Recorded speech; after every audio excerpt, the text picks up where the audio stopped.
Well, welcome, Adrian. Welcome to Mental Monday. Yo. Before we dive into Athenian, we met through some mutual friends as you started your business.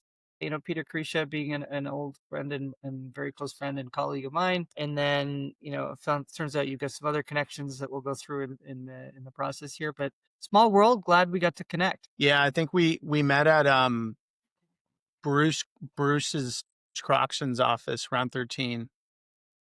That's right. Um, and I warned you of the dangers of selling to law firms and the difficult. We'll get into that.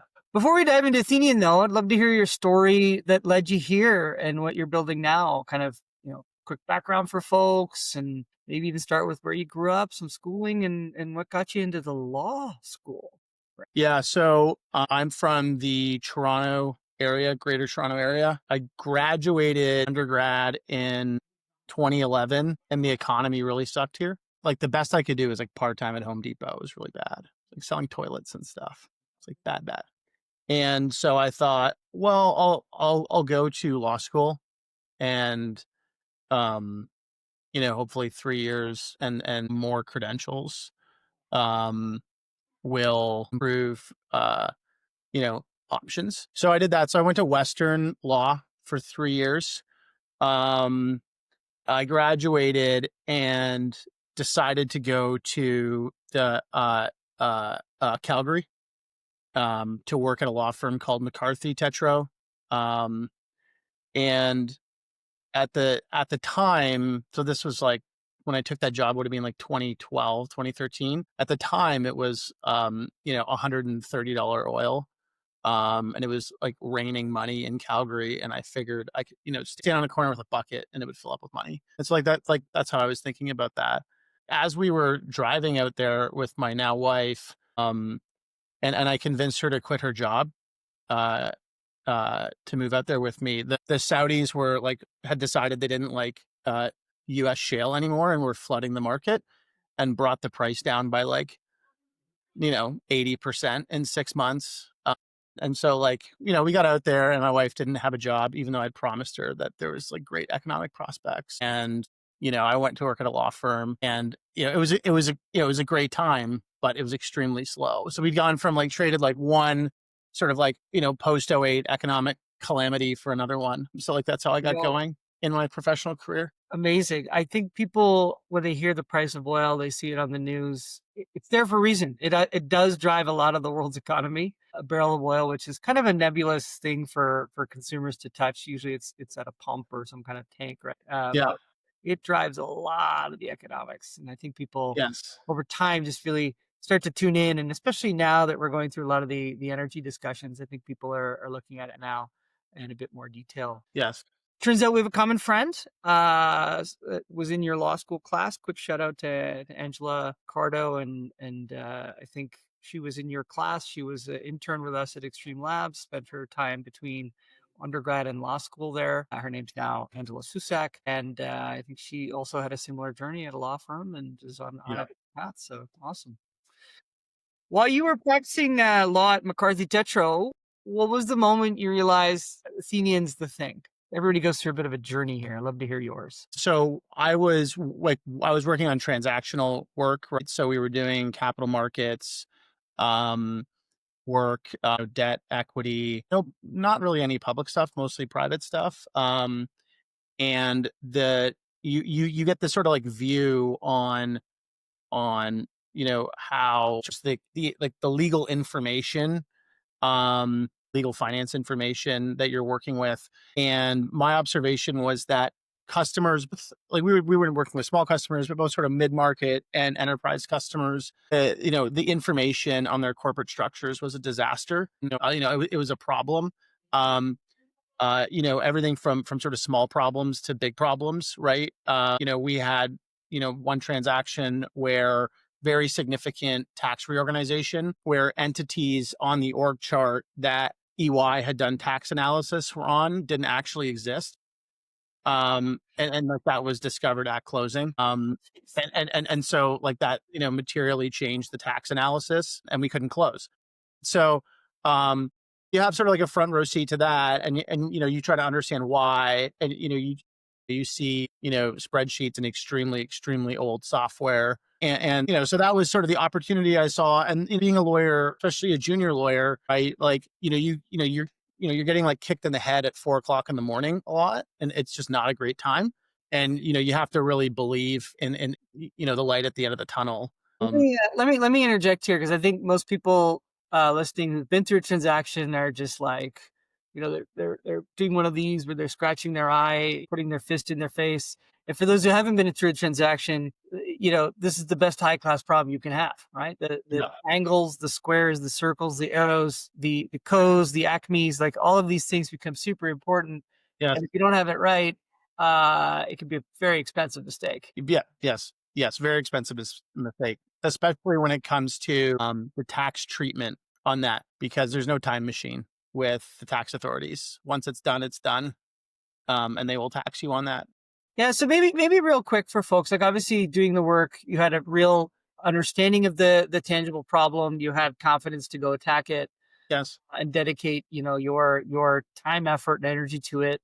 Maybe just quickly give people an overview of what it is Athenian was set out to do, what it's doing today, and where you want to head. Yeah. So we started as a better mousetrap to put all the corporate entity documents in.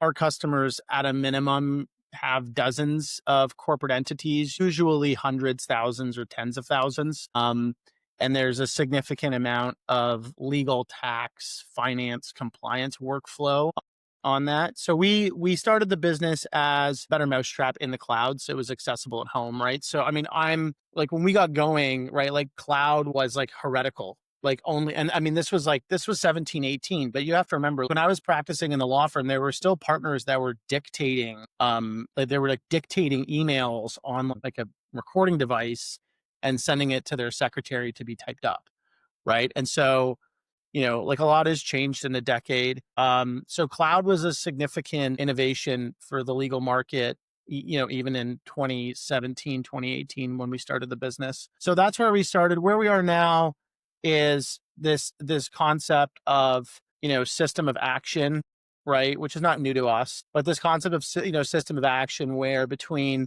you know, non-AI integrations and automation and also AI, that more and more of the work can be done by systems and not by requiring humans to push buttons to move things along. I think where probably Mantle is going, and any kind of ledger based system is this idea of like an autonomous or semi-autonomous database where humans are really just doing verification. But like, the structuring of data, right, into sort of, some type of, opinionated data structure. I think humans doing that, I think there's probably like a 5-year clock on that right now.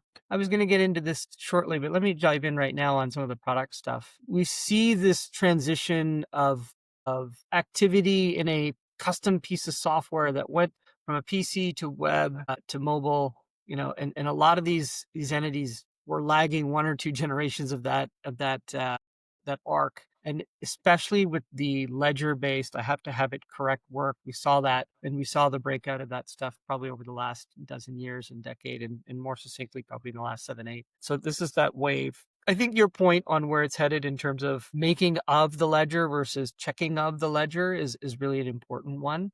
I'll dive in quickly here. Like, we Mantle with Athenian, a nice integration for customer set to make sure that is actually a seamless process where you're able to read and write into both systems and make sure that there's not a third party or third person involved that could finger an error or something like that. So I really do like that. Maybe just gonna give people a thought process on you know getting the data correct is so important. What some of the other connective tissue for you is. I mean, I think it depends on so we operate across industries, right? It's very significant presence in professional services, law firms, accounting firms, real estate, private equity, multinationals. This is still a data set that's highly fragmented, right? So, I mean, if you go to most, US, private equity sponsors, the entity data is, with the law firm fully. So still a significant effort on centralization that has to happen into the ledger. But like, in terms of teams, what's happening is like this legal data is getting operationalized into other departments. For us, it's particularly finance, so tax, treasury, control teams, and so powering things like KYC, powering things like, audit, LP reporting, that type of stuff. I think like the meta kind of trend line is uh the market wants they want the corporate identity of their counterparties. Don't think that that's a ratchet that clicks down. I think it just clicks up. Direction of travel on the data set is that it needs to be more liquid such that it can be communicated faster. Yeah. That's super, super interesting. So I'll just give a quick analogy here for folks. When our company Autonomic was purchased by Ford Motor Company, I remember going to the ninth floor of world headquarters, and entities were managed in a spreadsheet, and I had to add in our existing US Corp, Canadian Corp, and then in the process we were getting the China Inc. chop. And then over time, I went back and just kind of for curiosity checked, and it was like there was an entity for this stuff in every jurisdiction that you can get a Ford vehicle. And I was like this became the real spider in problems. Getting this correct, especially at scale, is hard. And hats off for you to making this something where people can kind of click and enjoy, right? Like that's kind of the beauty of it. Couple things for your business now. Obviously, you went in 2020 to 2022 through a very large scaling. I think it was kind of a 5x revenue kind of bump and jump. That's amazing. I think people just through that time period, it was obviously a crazy time in the world. What was really happening in the background there, just to share with people? Yeah, so we went from like 1 to 6 million of ARR in like 20 months, which was like pretty significant. And I think it was a couple things like COVID, work from home, unlimited liquidity brought a huge amount of demand forward, right? So which then I think the market saw with like the SaaS kind of, recession from like, in 23, 24, there was just so much demand was brought forward. So yeah, it was a significant amount of demand. And I think, I mean, like the revenue growth is nice. It was hard to understand signal and noise with that volume of demand pushed into the market. And so, there were things like the lower mid market was a market for us in that period of time because the CFO was giving everybody a credit card to buy software. And then when liquidity dried up and everybody goes back to the office, the CFO takes the credit card away from technical users and they can't buy anymore. And so like we had entire segments of the market turned on really quickly for 18 months and then turned off really quickly when the credit card was taken away.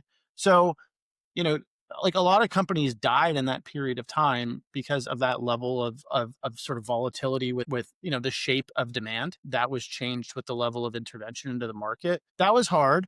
Talent was hard, right? Like comp effectively doubled in 12 months. And so you're kind of looking at this and you're thinking, you know, like what's my duration on these decisions, right? Like, am I going to be hiring, account managers for 200,000 base, right? And like, what's the tail on that? Or am I going to compromise on talent quality? Am I going to keep the team the same size? So there's a very difficult decisions in that period of Yeah. time. Look, let's keep the and keep you sharing with everyone here. These are really great insights. So then you raise, I think 40 million plus, I think 42 if I remember right. And you kind of went from this, this phase of scaling. And I think your signal to noise comment is so key here, right? When things are up and to the right, it can do no wrong, right? And then it comes to roost when the up and to the right slope changes slightly and you're like, oh, that was, and then everybody goes through extreme scaling, really has the same issue. What would you say you wish you did earlier or broke along the way, just to share some insights with folks? Yeah, look, I think that like the one thing is really appreciating the risk reward equation on talent and how extreme it is, and like where you want to allocate capital on that, right? Just in your org structure. But like if it's going to cost you, an incremental, like if you have two sort of candidates in front of you for, a VP sales or another important position like that, and one is incrementally 30, 40, 50% more expensive than the other one for good reason, you can see that the pedigree and the quality of the results that they've driven, it is 10 out of 10 times worth it to spend the incremental 40 to 50% on that talent, because like the leverage that they create um over decisions compounding over time and the quality of team they're going to build around them incremental tens, maybe 100, $200,000 of compensation you're going to pay them is going to amplify into so much enterprise value. And I think that that's something that as a first time founder you don't appreciate. Like you start to look like I went from making $75,000 a year to now having to hire people that want to make three, four, $500,000 a year. And there's just a big jump in numbers, and it's hard cognitively to, especially if you're kind of like outside of the bubbles, right? If like I'm in Calgary, I'm not in San Francisco or New York, where those don't Yeah, seem. I think this is super interesting, super important as well. I think, you know, people who start these businesses for the first time, and even next time founders as well, they're always like they're so good with understanding the value of a dollar. It's sometimes a brain chess move to go, I actually should spend more on this thing, not less, Mm. because the leverage that I'm going to get, is really there. And I, VP of sales is a good one. I kind of have a couple of analogies that I've made over time. One is you want the person who's going to lead the league in meetings, because that activity is usually very important. And then when the conversion starts to happen, like you go through that scaling piece, you got to be really mindful of signal to noise, because that's the half life of leading the meetings, is that turning into the revenue, and then knowing what the next bump is really going to be. And people who are in the top right of the compensation package know how to do that, and that's hard. That's really hard. Then some reckoning happened. There was a bit of, it was a difficult year. A lot of tech winter happened. You had some shakeups, structurings. Some co-founders choosing other paths. Maybe share with the folks what that was like and what you learn along the way.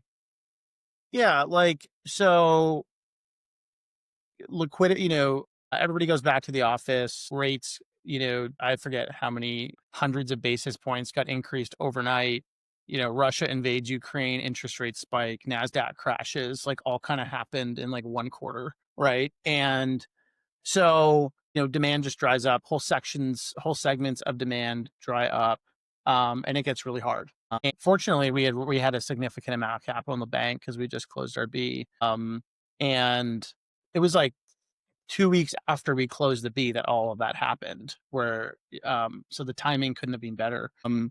But yeah, look, like when all the noise goes away and you see the signal in the market, and then you have to then orient the business towards that. When I reflected on the business over 2020, sort of the summer of 22, my conclusions were the company was like massively overweight. Like our ARR to FTE was just like a disaster.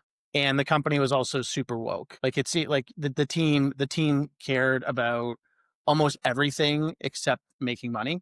And so, we had to reduce the team by 50, roughly 50%, 40 to 50%. We did that, which was painful, if frankly, like very, very sort of scary as a founder doing it for the first time. A lot of people are saying very horrible things about you. You can go on our Glassdoor and see all the horrible things people have said about me for wanting to run like a for-profit business. And like, we had to realign the company on what our purpose was. And our purpose is that we're a for-profit enterprise. And, we are going to deliver surplus value to customers such that the market permits us to take a profit margin. And like, that's our purpose. We have no other purpose.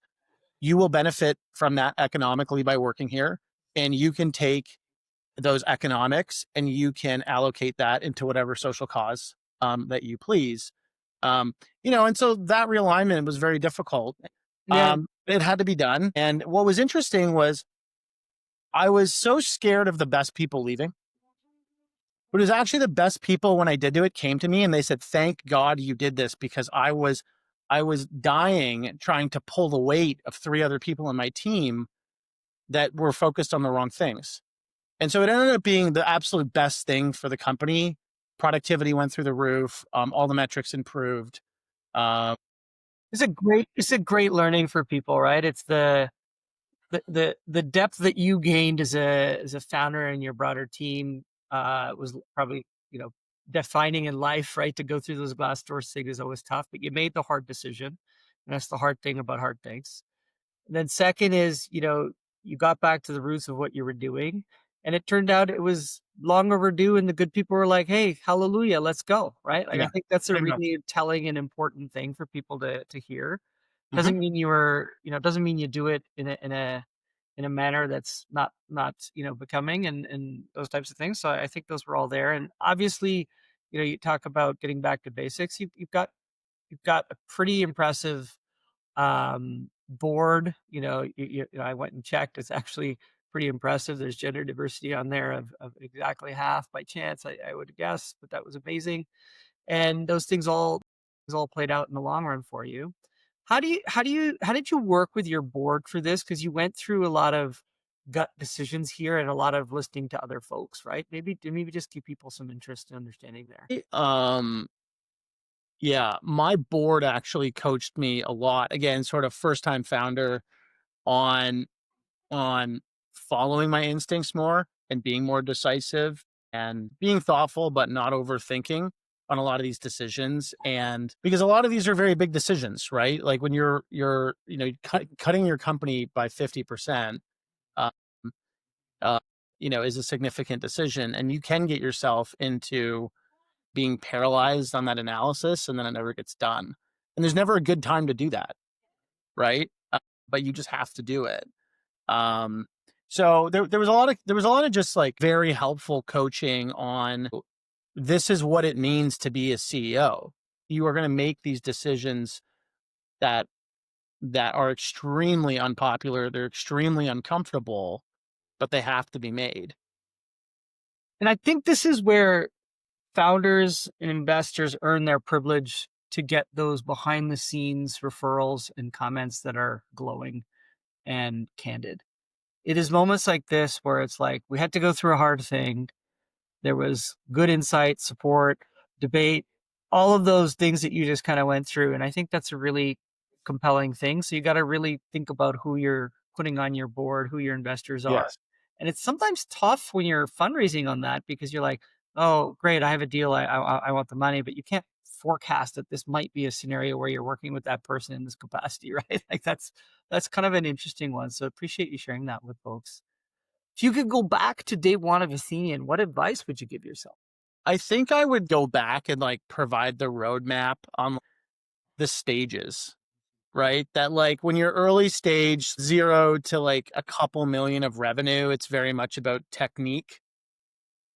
What's the technique of growth? And then as you get once you raise some institutional capital, it's going to become more about what are the systems of growth, and how does this look in a spreadsheet, right? And you need to familiarize yourself with rep productivity, burn to growth ratios, things like that, right? And I think that like at a certain point you need to recognize that you have a business and you've created shareholder value, and now it's about optimizing shareholder value, right? And you have to think more broadly about that.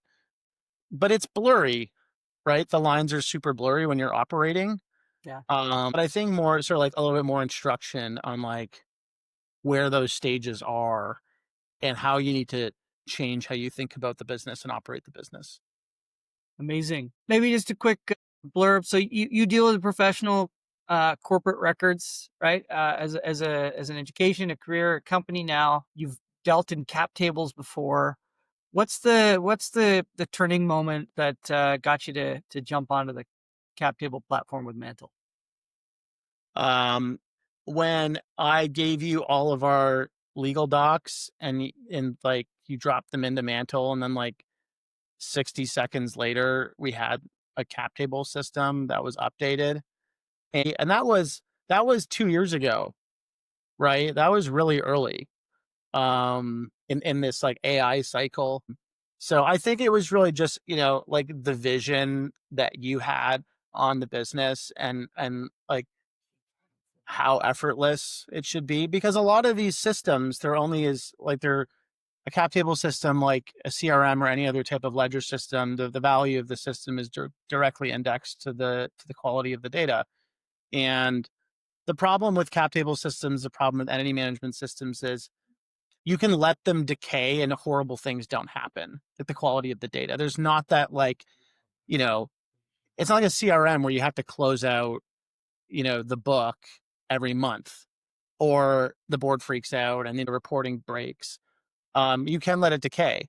And so you have to reduce like the labor cost to keep the data up to date, or the value of the system decays over time. So I think it was like, the vision on that, being so early on that, that attracted me to it. And we've been using Mantle for 2 or 3 years now ever since, and it's been a great product, high quality.